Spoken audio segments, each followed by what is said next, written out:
وزیر اعظم عمران خان کا دعویٰ ہے کہ سال 2020 معاشی ترقی کا سال ہوگا، روزگار پیدا کرنے کا سال ہوگا، مگر آئی ایم ایف کے پروگرام میں کیا معاشی ترقی ہو پائے گی، روزگار پیدا ہو پائے گا، یہ بہت بڑا سوال ہے۔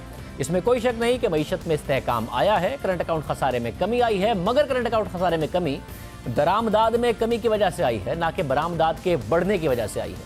اگر حکومت یہاں سے اکنامک ایکسپینشن کی طرف جاتی ہے، ترقی کی طرف جاتی ہے، تو درآمدات کے بڑھنے سے واپس وہی دباؤ آ سکتا ہے جو تحریک انصاف کو حکومت ملتے وقت تھا۔ ساتھ ہی مہنگائی کی شرح بدستور اوپر ہے۔ دسمبر 2019 میں مہنگائی کی شرح 12.63% رہی۔ پہلے 6 ماہ میں مہنگائی کی شرح 11.11% ہے۔ ڈبل ڈیجٹ مہنگائی کے ساتھ شرح سود میں کیسے کمی آئے گی جو 13.25% ہے، کیونکہ اسٹیٹ بینک کے مطابق مہنگائی ہی کی وجہ سے شرح سود کو بلند سطح پر رکھا گیا ہے۔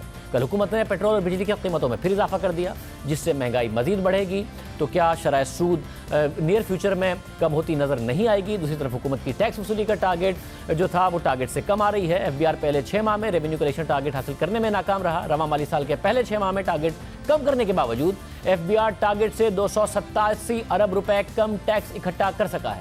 جولائی سے دسمبر کے پہلے 6 ماہ میں ریونیو کلیکشن کا ہدف 2367 ارب روپے تھا، مگر ایف بی آر میں جو چیئرمین ہیں شفردیس صاحب، انہوں نے گزشتہ روز ٹویٹ میں بتایا کہ ایف بی آر نے 2080 ارب روپے جمع کیے ہیں۔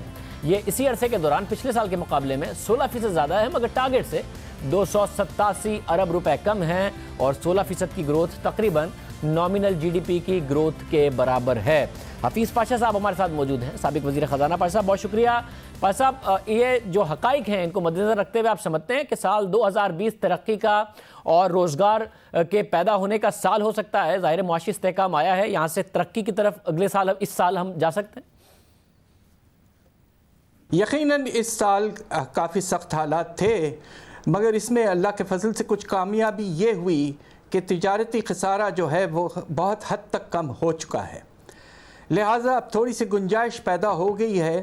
جو سخت اقدامات لیے گئے تھے اس کے نتیجے میں آپ کا شرح نمو بہت گر گیا تھا۔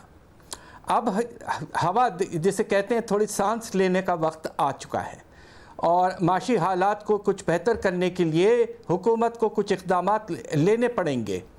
البتہ مسئلہ یہ ہے کہ جو آپ نے اگریمنٹ آئی ایم ایف کے ساتھ کیا ہے، تو اگلے سال جو شرح نمو آپ نے طے کی ہے وہ صرف 3% کی ہے، اور اس سال اندازہ یہ کہ 2.4% ہوگی۔ تو یعنی کہ حکومت نے اگریمنٹ میں یہ کہا ہے کہ ہم آہستہ آہستہ آگے بڑھیں گے، مگر مجھے کچھ اندازہ یہ ہو رہا ہے کہ پرائم منسٹر صاحب یہ کہہ رہے ہیں کہ اس کی رفتار کو بڑھانا پڑے گا۔ اس میں ہو سکتا ہے کہ آئی ایم ایف کی طرف سے خاص طور پہ اگر ہمارے ریونیوز میں ایف بی آر کے ریونیوز میں اضافہ کم رہا ٹارگٹ کے لحاظ سے، تو پھر بڑا پریشر پڑے گا ہم پر کہ ہم سختی کریں اور خرچوں کو کم کریں تاکہ ہمارا ڈیفیسٹ ٹارگٹ ہم میٹ کر پائیں۔ تو اس وقت کچھ کہنا ذرا مشکل ہے، البتہ کوشش ہو سکتی ہے کہ کچھ سانس لینے کا وقت اکانومی کو دیا جائے۔ مگر ابھی جو ایف بی آر کے 6 مہینے کے نمبرز آئے ہیں، ظاہر ہے وہ ٹارگٹ ریوائز کیا ڈاؤن ورڈ، وہ بھی نہیں پورا ہو سکا ہے، شارٹ فال ضرور موجود ہے، مگر حکومت جو نان ٹیکس ریونیوز ہیں ان سے پیسے حاصل کرنے میں کامیاب ہو رہی ہے۔ نظر آ رہا ہے کہ کچھ ون آف پیمنٹس ہیں، پھر جو پاور پلانٹس ہیں ان کو پرائیویٹائز کرنے جا رہی ہیں، تو آپ کو لگتا ہے کہ جو ایف بی آر کا شارٹ فال ہے وہ وہاں سے پورا کر کے ایک ذرا ایکسپینشنری پالیسیز کی طرف جا سکتی ہے حکومت؟ ذرا پیسے ان کے پاس ہوں گے خرچہ کرنے کے لیے، گروتھ کی طرف فوکس کرنے کے لیے؟ بات یہ ہے کہ اس 6 مہینے کا شارٹ فال اس لیے کم ہوا ہے کہ آئی ایم ایف نے فرسٹ ریویو کے بعد ٹارگٹ کو تقریباً 200 ارب یا تقریباً 275 ارب تک کم کر دیا ہے، تو اس کے نتیجے میں دسمبر کی شارٹ فال جو ہے وہ تقریباً صرف 100 ارب کا ہونے کا خطرہ ہے۔ البتہ آپ مارچ کی طرف جائیں اور جون کی طرف اگر آپ فائنل ٹارگٹ کی طرف جائیں، تو جس رفتار سے ایف بی آر کے ریونیوز میں اضافہ ہو رہا ہے، خطرہ یہ کہ اگرچہ ٹارگٹ کم کیا گیا ہے اس کے باوجود خطرہ یہ ہے کہ ریونیوز میں شارٹ فال 600 سے 700 ارب کا ہو سکتا ہے۔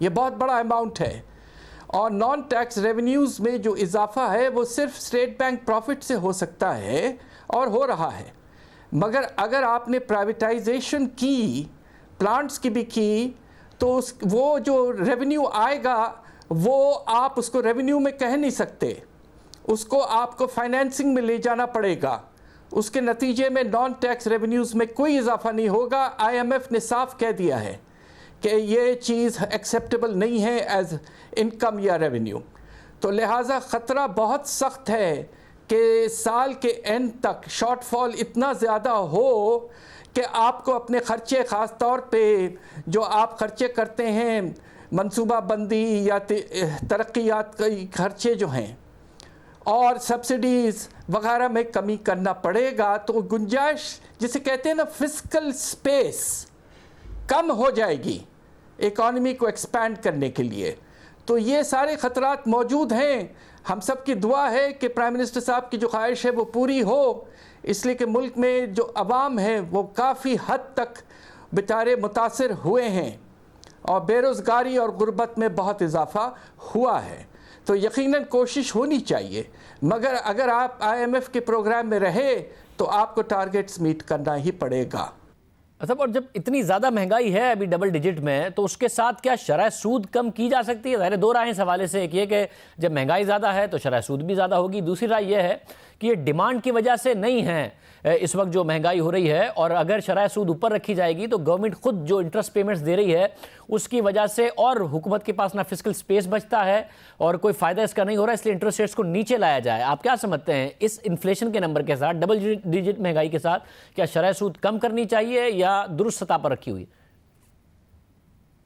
دیکھیے، پچھلے بہت سالوں سے میں بھی جب حکومت میں تھا تو ہم جو ہے سود کا جو پالیسی ریٹ ہے اس کو ہم ہیڈ لائن انفلیشن سے نہیں لنک کرتے تھے، ہم اسے کور انفلیشن سے لنک کرتے تھے، اور آج کے جو رزلٹ آیا ہے پچھلے مہینے کے افراط زر کا، اس میں کور انفلیشن صرف 7.7% ہے۔ تو اگر آپ اس کے اوپر 2 یا 2.5% بھی لگا لیں تو مشکل سے یہ 10% کے قریب ہونا چاہیے، حالانکہ اس وقت وہ 13.25% ہے۔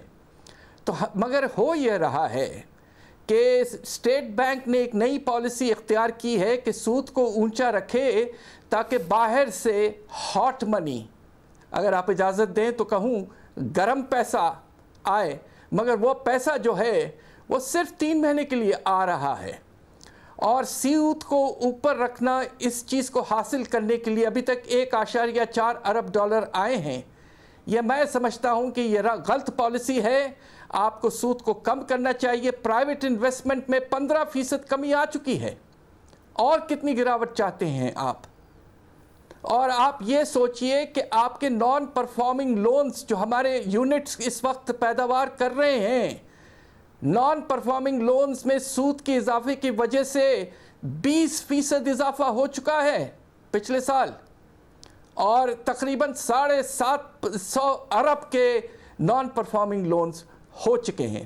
تو خدا کے لیے حکومت کو اور اسٹیٹ بینک کو اس پر غور کرنا چاہیے۔ اگر پرائم منسٹر صاحب چاہتے ہیں کہ ہم آگے بڑھیں تو یہ ہاٹ منی کی پالیسی سے ہٹیں اور سود کو کچھ کم کریں اور اکانومی کو سانس لینے کی کچھ گنجائش دیں۔ بہت شکریہ ڈاکٹر حفیظ پاشا صاحب ہمارے ساتھ موجود تھے۔ معیشت میں استحکام کے اشارے ہیں، مگر ان کا خیال ہے کہ شرح سود یہاں سے کم کریں تاکہ معیشت ترقی کی طرف آگے بڑھے۔ یہ پالیسی درست نہیں ہے۔ پروگرام میں بریک شامل کرتے ہیں، ایک اور عام خبر اس پہ بات کریں گے۔